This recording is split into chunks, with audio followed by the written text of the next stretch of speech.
Hey everyone, this is Amrita. Imagine करिए किसी दिन आपको ऑफिस से घर आने में देर हो गई। आपका कुछ करने का मन नहीं कर रहा था तो आप रील्स देखने लगे और रील्स देखते देखते रात के 3 कब बज गए आपको पता ही नहीं चला। तो आप देर से सोए तो आप देर से उठे और सुबह उठकर आपको ऑफिस के लिए देर हो गई। तो आपने नाश्ता स्किप कर दिया और आप ऐसे ही ऑफिस के लिए जल्दी से निकल गए। आपने सोचा कि कैब बुक कर दूं तो जल्दी पहुंच जाएंगे, लेकिन आपको रियलाइज हुआ कि मोबाइल फोन तो घर पर ही छूट गया है। चलो घर जाकर के मोबाइल फोन ले आते हैं, लेकिन तब आपको रियलाइज हुआ कि जो कीज हैं वो भी घर पर छूट गई है। यानी कि आपने अपने फ्लैट की कीज अंदर बंद कर दी। You locked yourself outside the house. ना ऐसे केसेस में बहुत सारे ऐसे वाक्य होते हैं जो हम सोचते हैं, कुछ रिग्रेट्स होती हैं जहां पर हम ये सोच सकते हैं कि मुझे देर रात तक रील्स नहीं देखनी चाहिए थी, मुझे जल्दी सो जाना चाहिए था, या फिर मुझे घर से निकलने से पहले मोबाइल और कीज वगैरह चेक कर लेने चाहिए थे। नाउ हम एक और एग्जाम्पल लेते हैं। मान लीजिए कि आपको मैथ्स बहुत पसंद था।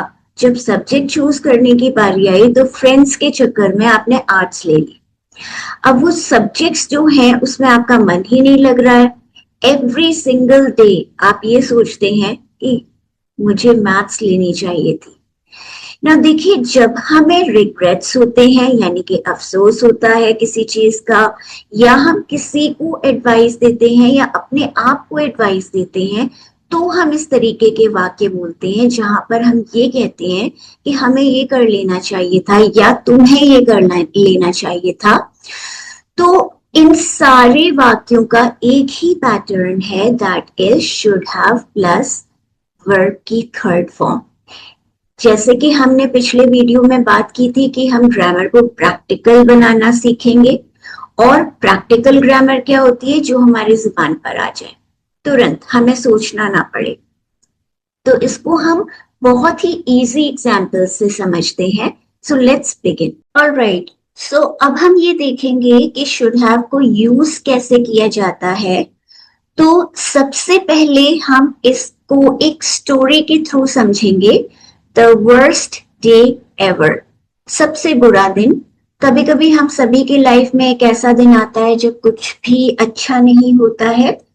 तो अगर हम पहले हिंदी मीनिंग की बात करें तो हिंदी मीनिंग इसका कुछ इस तरीके का होता है, जब हम बात करते हैं ऐसे वाक्यों की जहां पर हम कहते हैं कि आपको अपना काम पूरा कर लेना चाहिए था, उसे छुट्टी ले लेनी चाहिए थी, आपको पैसे जमा कर देने चाहिए थे, ऐसे कोई भी वाक्य हो सकते हैं। तो वहां पर आपका जो रूल है वो ये है कि हम सब्जेक्ट के बाद वहां, और सब्जेक्ट क्या होता है? वो पर्सन जो कि काम करने वाला होता है। तो उस सब्जेक्ट को लगाने के बाद हम वहां पर शुड हैव और उसके बाद V3 यानी कि वर्ब की थर्ड फॉर्म लगा देते हैं। अगर हमारा वाक्य नेगेटिव है तो हम सब्जेक्ट लगाएंगे। सब्जेक्ट हमारा आई, यू, ही, वी, दे, किसी का नाम कुछ भी हो सकता है। उसके बाद हम shouldn't have, should not have है ये, और फिर हम V3 यानी कि वर्ब की थर्ड फॉर्म को यूज कर देते हैं। तो यहां पर कहा जा रहा है that we use should have when we talk about something that was the better thing to do in the past, but it did not happen. Past में कोई भी ऐसी चीज जो कि बेहतर थी करने के लिए लेकिन वो हुई नहीं। तो हम एग्जाम्पल लेते हैं। ये जो हमारा कैरेक्टर है ये रमेश है इसका नाम, और इसकी शक्ल से पता चल रहा है कि ये बहुत ज्यादा थका हुआ लग रहा है। रात के 3 बज रहे हैं। तो क्या हुआ पहले ये जानते हैं। तो Ramesh had an important office meeting the next morning. तो नेक्स्ट मॉर्निंग उसकी बहुत ही इंपॉर्टेंट ऑफिस मीटिंग थी। इंस्टेड ऑफ स्लीप सोने के बजाय he watched TV shows until 3 AM। तो उसने 3 AM यानी कि रात के 3 बजे तक टीवी शोज देखे। Ramesh chose fun over responsibility and things were about to go very wrong। तो नेक्स्ट मॉर्निंग क्या हुआ? डेफिनेटली जब इंसान देर से सोएगा तो देर से उठेगा और देर से ऑफिस पहुंचेगा, तो आपका जो बॉस है वो बहुत ज्यादा खुश नहीं होगा अगर आप ऑफिस लेट पहुंचेंगे। And that's what happened with Ramesh. He woke up late. Ramesh overslept. जब हम ज्यादा सो जाते हैं, अगर आप 7 बजे उठते हैं और अगर आप 8 बजे तक सो जाते हैं, then you oversleep. So Ramesh overslept after his late night TV marathon. फिर क्या हुआ? He rushed to office. कहीं पर जल्दी से जाना, rush to a place होता है। He grabbed his things and ran out in a panic. तो जल्दी से चीजें उठा लेना, grab, उसने जल्दी से अपना सामान उठाया और घबराहट में निकल गया। Boss was furious. तो बॉस के चेहरे से लग रहा है कि वो बहुत ज्यादा गुस्से में थे। So boss was furious. He was already waiting and looked absolutely furious. अगर हम रमेश को एक एडवाइस दें कि क्या होना चाहिए था या उसे क्या करना चाहिए था, तो पहले तो हम ये कह सकते हैं कि he should have slept early. उसको जल्दी सो जाना चाहिए था। फिर अगर हम नेगेटिव में एडवाइस दें तो हम कह सकते हैं he shouldn't have stayed up till 3 AM. उसे रात 3 बजे तक नहीं जागना चाहिए था। जागने को वेकअप कहा जाता है, लेकिन जागे रहने को यानी कि सोना ही नहीं, उसको स्टे अप बोला जाता है। फिर एक और एडवाइस है, he should have prepared for the meeting. उसे मीटिंग की तैयारी कर लेनी चाहिए थी।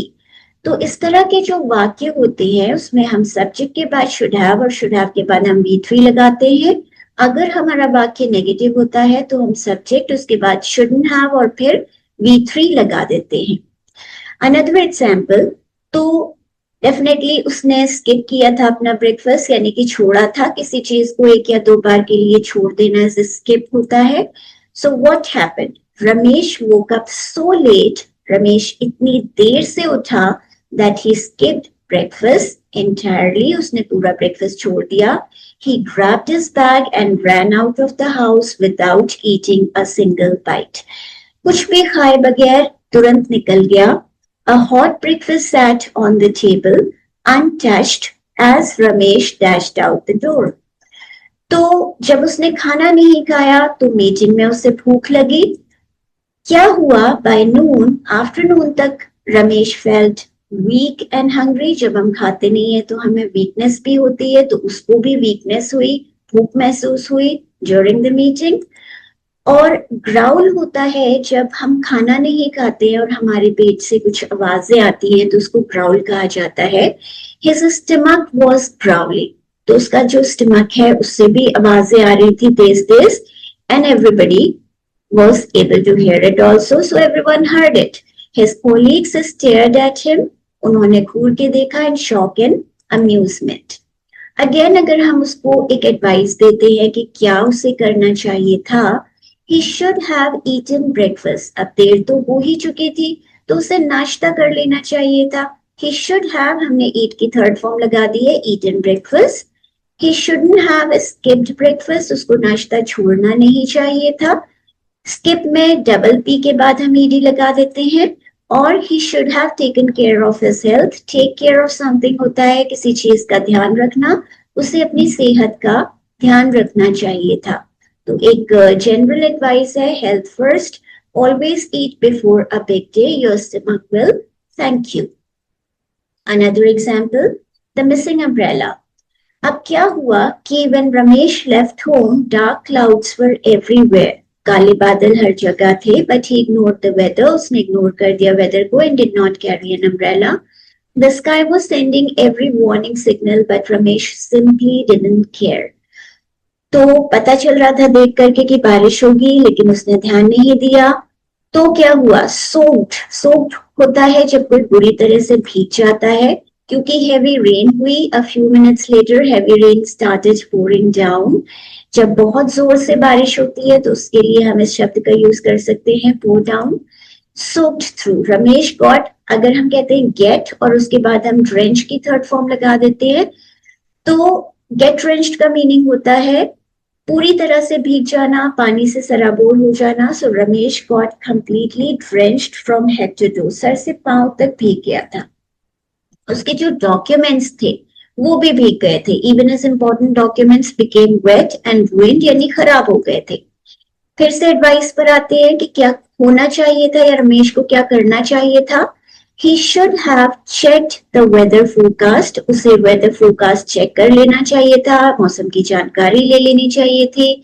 He should have carried an umbrella. Carry की थर्ड फॉर्म carried होती है, तो उसे छाता ले जाना चाहिए था या रेनकोट ले जाना चाहिए था, थोड़ी देर वेट कर लेना चाहिए था, उस समय नहीं निकलना चाहिए था। इस तरह के बहुत सारे वाक्य जो कहे जा सकते हैं।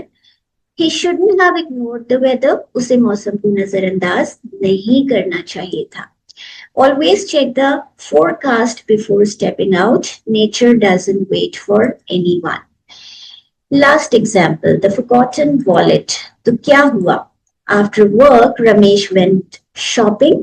तो रमेश शॉपिंग के लिए चला गया। He was in a hurry and forgot his wallet. तो वो अपना वॉलेट भूल गया at the shop counter.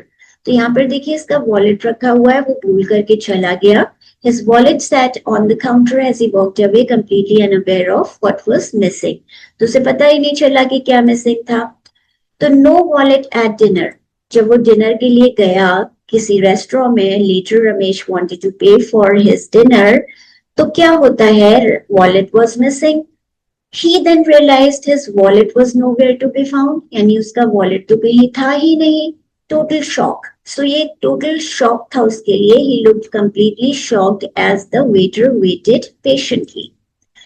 तो अगेन हमें एडवाइस देनी है कि क्या होना चाहिए था। He should have checked his belongings. उसे अपना सामान जांच लेना चाहिए था। या फिर he shouldn't have been in such a hurry. Be in a hurry का मीनिंग है जल्दबाजी में होना, और हमने be की थर्ड फॉर्म लगा दी है been in a hurry. He should have kept his wallet safely. उसे अपना बटुआ सुरक्षित रखना चाहिए था। तो एक जनरल एडवाइस है, always double check your belongings before leaving any place, specially your wallet. अगर आप कहीं से भी जाते हैं, चाहे कोई शॉप हो या आप मेट्रो से उतर रहे हैं या प्लेन से उतर रहे हैं, तो एक बार चेक कर लीजिए कि आपने सारा सामान ले लिया है या नहीं। अब जो हमारा फाइनल रूल है वो यही है कि शुड हैव के बाद हम वर्ब की थर्ड फॉर्म लगाते हैं, subject should have and V3।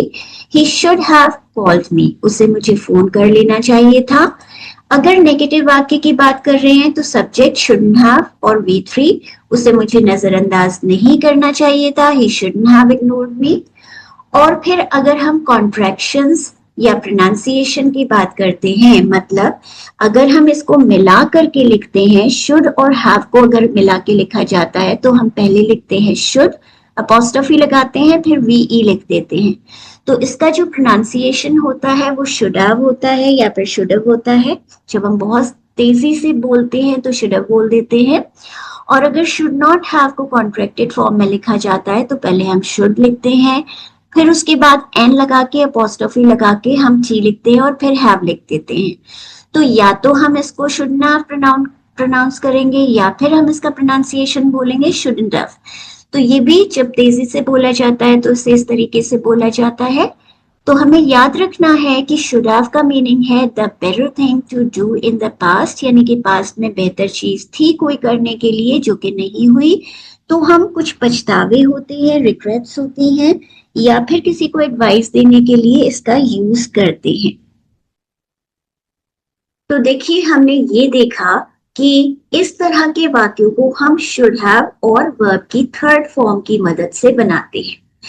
जब हम कहते हैं कि तुम्हें ये कर लेना चाहिए था या नहीं करना चाहिए था, तो शुड हैव या फिर शुड नॉट हैव का यूज किया जाता है। अब इसकी प्रैक्टिस करने के लिए क्या करना पड़ेगा? शायद हम वो चीजें सोच सकते हैं जो हमने पास्ट में नहीं की और हमें करनी चाहिए थी। पास्ट की मिस्टेक्स के बारे में सोच सकते हैं। कभी मे बी हमने बाहर खाना खा लिया और हम बीमार हो गए, तो मुझे बाहर खाना नहीं खाना चाहिए था। किसी को बहुत ज्यादा डांट दिया, बाद में रिग्रेट फील हो रहा है कि भाई मुझे इतना ज्यादा उसे डांटना नहीं चाहिए था। किसी पर्सन का बिहेवियर आपके प्रति अच्छा नहीं था, उसने आपको कहीं बुलाया, आप वहां गए, आपको बहुत ही इग्नोर्ड महसूस हुआ और बाद में लग रहा है कि भाई मुझे तो उसके घर जाना ही नहीं चाहिए था। तो उन चीजों को, उन इंसिडेंट्स को अगर आप सोचेंगे और फिर आप वो वाक्य बनाएंगे तो ये आपके दिमाग में बस जाएंगे और आपके जुबान पर इजीली आ जाएंगे। तो अगर आपको लगता है कि ये चैनल आपको हेल्प कर रहा है तो please subscribe to the channel. और जैसे कि हमने लास्ट टाइम मेंशन किया था, अगर आपको एवरीडे डे टू डे के जो प्रैक्टिकल वर्ड्स हैं उनको यूज करना अच्छा लगता है, so please subscribe to Flair for Words. ये कुछ एनिमेटेड वीडियोस का चैनल है, I leave the link in the description. And next time हम मिलेंगे इसी तरह की एक और ग्रामर के साथ। Thank you so much.